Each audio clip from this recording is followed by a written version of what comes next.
Let's move on. The Central Bank of Nigeria today left the country's key benchmark rate at 27.5%, citing relative stability in a number of macroeconomic indicators, including foreign exchange, the balance of payment, moderation in inflationary pressure, and the easing in the price of petroleum products. The comments from the Central Bank Monetary Policy Committee meeting comes just as the Dangote refinery issued a statement that restates the refiner's commitment to price stability and national economic development. Let's get more insight into that with my guest in the studios, Dan D. Kunle, a business sector advisor and energy sector analyst. We thank you for coming in on the show tonight. Thank you for being here. We appreciate it. Thank you very much, Bosi. I'm sure the Central Bank took everyone's attention today, and so I'm sure you must have also, when the Central Bank speak, everyone had to listen because of his very central role in the economy. So this is very important. The Central Bank, the monetary policy in that communique listed the stability in the price of petrol products as one of the, the factors responsible for stability, as it were, relative stability in the macroeconomic development of the country. Do you agree? Yes, please. Very correct. It's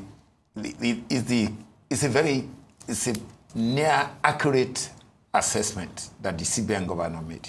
The critical impact of petroleum pricing in an economy like this is very germane, because you know yourself that Nigerians we move a lot.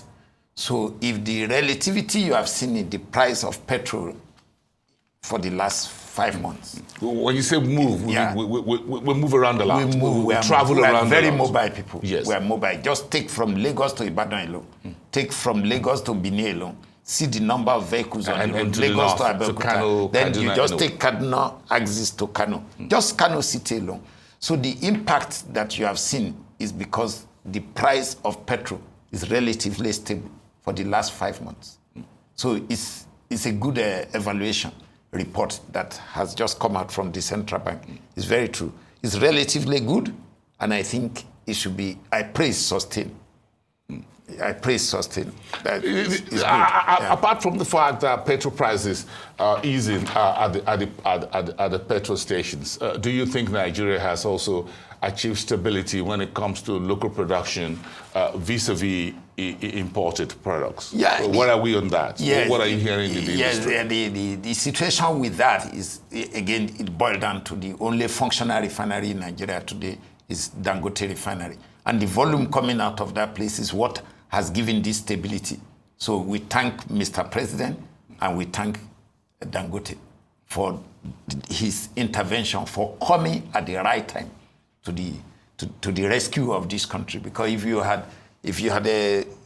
were going to live on the importation, the dumping that the midstream, downstream regulatory authority were encouraging, you can imagine what our situation would have looked like today. Everywhere on the road would be sulfur smelling petrol. So the petrol we are getting from Dangote refinery at the moment is the one that is stabilizing the market. Yeah, because that's just the reality. So we should encourage him, and then we hope he will also continue to remain very good to the country. How soon do you think we should be out of imported petrol products? If I were the president, by now, I expected the midstream, downstream regulatory authority to have come up with the transition timetable. I'm aware they are still encouraging some dumping. I use the word dumping because they are not sending to us quality petrol. It's not competitive, what they are doing. But luckily, Dangote is here to stabilize that. He's bringing out the best quality product and now a moderate price, a relatively stable price. So this transition that I've been emphasizing, it has to happen. If it does not happen, it will remain a very bad sore for the country, that you have to transit out of importation of petrol. Aliko Dangote the refinery has enough capacity to supply our local needs. So I don't see any reason why they should continue with this importation regime in the midstream, downstream regulatory authority. I hope the new leadership in NNPC will define their own status in this business, because they own NNPC retailing. And an NNPC retailing, naturally, is in collaboration with the midstream, downstream regulatory authority. So I think it is time to examine this relationship carefully and see what exactly is this import regime up to. We need to establish the volume. I have insisted. What is the exact volume that we need to import? And what is the exact volume being declared on those manifest paper? So it's still an issue that needs to be resolved. And I think it's time for the president to shake up that midstream, downstream. They have overstayed. The place is decadent. If you look at the news in recent times, and I'm sure you've been here for at least a couple of times so far this year, and we appreciate that. When you look at the news in recent weeks, it looks like much of the a big bat between over the Naira for crude, whether Dangote is getting importing crude or is going to get them locally, those noise and all of that, over quality of products seem to have cooled down, as in the manner of speaking. So you mentioned the new leadership at the NNPC. What is happening there? What's happening? There's calmness. There's calmness because there's trust in the new leadership in NNPC. There was trust deficit in the past. The same way there's still trust deficit between the midstream, downstream regulatory authority and the Dangote refinery. So the NNPC management at the moment and the board, there is trust because the characters there are tested characters. They have what it takes to look at the industry, and they will be fair. They will be fair. They will allow for fair competition, and they will focus on the job. They will be less political. I can assure you this. So this is what has brought the relative calmness in the industry. There's been less noise. Naira for crude is a regime that the president have given green light that it should continue. You think it has come to stay? Yeah, for whatever volume. Even if the volume is small, let it just be there. It's for the optic, because Nigeria first. You produce crude in Nigeria, you give it to the refinery that works in Nigeria to produce PMS and sell to Nigeria in Naira. It's symbolic. And by the time the volume is reasonable, we will see more positive impact on the domestic energy sector. Aside the downstream, midstream regulator and the NNPC, what else do you have to say about the rest of the industry value chain? Where are they leaning at the moment? The problem with the value chain of the industry is because there are... If you take out the government agencies, the NNPC, the problem is humongous in terms of infrastructure. The value chain, the upstream is capital intensive, and you have to approach it gradually. The upstream, that is oil acreages, exploration, production, and crude management to the export facilities and movement, all the pipelines, all those infrastructures requires a lot of investment, as we have also said. But it is a segment of the industry that you can approach in a very systematic way. Why? Because the capital investment, you need period for gestation.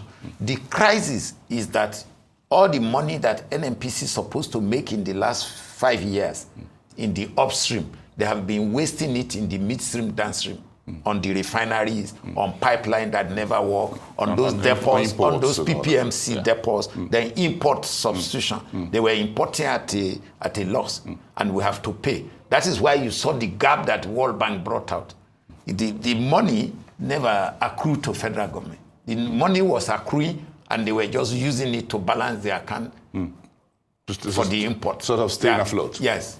So the value chain of the industry at the moment, where the weak link is the midstream, downstream for government.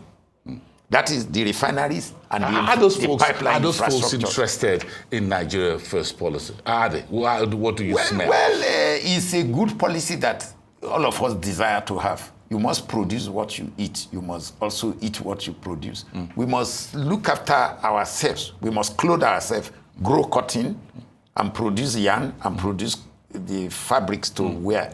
We must produce crude oil because we have it, and refine it and use it. We must produce gas because we have, but all these gamut of things requires investment and planning. So the adjustment period for this structural reform that the president has put in place. Yes. The adjustment period is what we need to help the president to midwife.